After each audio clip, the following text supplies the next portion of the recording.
तुम्हाला तुमचं बाळ तुमच्या स्वप्नातल्या बाळाप्रमाणे हवं आहे का? म्हणजे तुम्ही जसे गुण तुमच्या बाळामध्ये इमॅजिन कराल, ते गुण तुमच्या बाळामध्ये येऊ शकतात.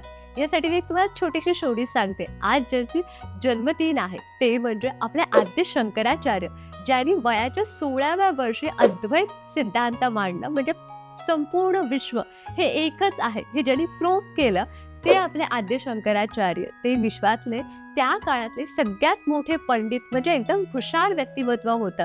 ते हुशार जन्माला यावे यासाठी त्यांच्या आईने मॅनिफेस्ट केलेलं आणि त्यांच्या आईला जशी संतती हवी होती, ती इष्ट संतती त्यांना प्राप्त झाली. मी माझ्या असंख्य स्टुडंटला विजन चार्ट बनवायला शिकवलेला आहे आणि त्या विजन चार्टमध्ये आपलं बाळ कसं हवं, त्याचं नाक कसं हवं, त्याचे डोळे कसे हवे, अशा छोट्या छोट्या फिजिकल ॲक्टिव्हिटीसोबत तुम्ही त्याचं व्यक्तिमत्व कसं घडलं पाहिजे, त्याच्या चारित्र्यामध्ये कुठले गुण यायला पाहिजे, हे सगळ्या गोष्टी एका विजन चार्टद्वारे मॅनिफेस्ट करू शकता.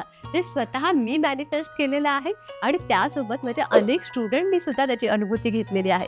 तर तुम्हाला सुद्धा विजन चार्ट बनवायचा असेल तर त्याची detail video me yoga with Sayali या यूट्यूब चॅनलवर अपलोड केली आहे. तुम्ही आत्ता जाऊन ती बघा आणि त्याप्रमाणे तुमच्या पार्टनरसोबत बसून एक विजन चार्ट बनवा. तुम्ही सुद्धा विजन चार्ट बनवणार असाल तर आत्ता कमेंट बॉक्समध्ये वी मेन्शन करा.